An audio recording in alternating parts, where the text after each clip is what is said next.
చూడండి పిల్లలు, ఒక విషయాన్ని గమనించండి మీరు. నేను చెబుతున్నా చూడండి.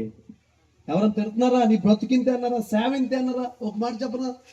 పెద్ద పెద్ద వాళ్ళు తిడుతున్నా, ఎవరు తిడుతున్నా, ఒకవేళ దేవుని బిడ్డలే హాలం చేస్తున్నా, వింటున్నారా?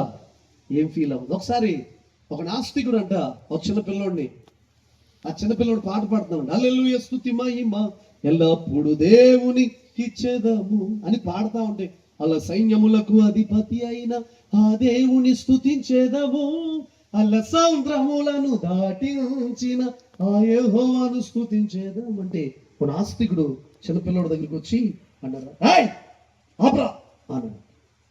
భయపడిపోయి పిల్లోడు ఓకే అండి అంకుల్ అని ఆపేసాడంట. ఆపేస్తే పిల్లరా అప్పుడు అరా నీ దేవుడు ఎర్ర సముద్రం పాయలు చేశాడా? పిచ్చి పిచ్చి పాటలు మాట్లాడు. నాస్తికుడండి. పిచ్చి పిచ్చి మాటలు మాట్లాడద్దు, పిచ్చి పిచ్చి పాటలు పాడద్దు, పిచ్చి చేష్టలు చేయకు అన్నాడు.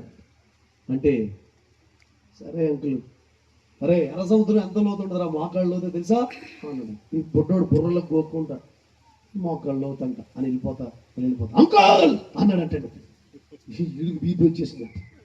ఏంట్రా బాబు వెళ్ళోడు మళ్ళీ అంకుల్ అన్నాడు ఏంట్రా అని చెప్పి అప్పుడు అన్నాడు, సరే అంకుల్ మీరు చెప్పిందే వాస్తవం, ఎర్ర సముద్రం మోకాళ్ళలోతే ఉంది వాస్తవం. అయితే ఒక విషయాన్ని చెప్తున్నా చూడండి, నా దేవుడు ఎంత గొప్పవాడు, ఎలాంటి అద్భుతాలు చేసేవాడు తెలుసా?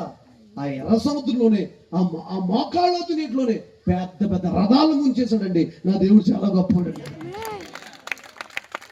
మీరేమనుకున్నారంటే మోకాళ్ళలోతులో రథాలు ములుగుతాయంటారా? అది మోకాళ్ళలోతే ఎర్ర సముద్రం అంటే ఈయన నా దేవుడు ఎంత గొప్పవాడు తెలుసు అంకులు, మోకాళ్ళ లోతులోనే ఎర్ర